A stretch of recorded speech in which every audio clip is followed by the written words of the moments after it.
அச்சங்கோவில் அரசன் என்போம், ஆரியங்காவு ஐயன் என்போம், குலத்து புளை பாலன் என்போம்,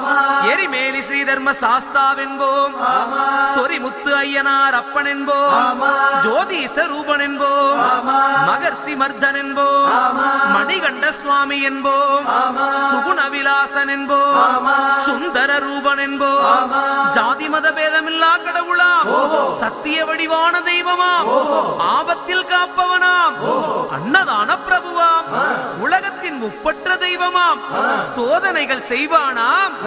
ஆனா கைவிட மாட்டானாம். அப்படிப்பட்ட சாமி ரொம்ப சிறுசையா ஆனா சக்தி ரொம்ப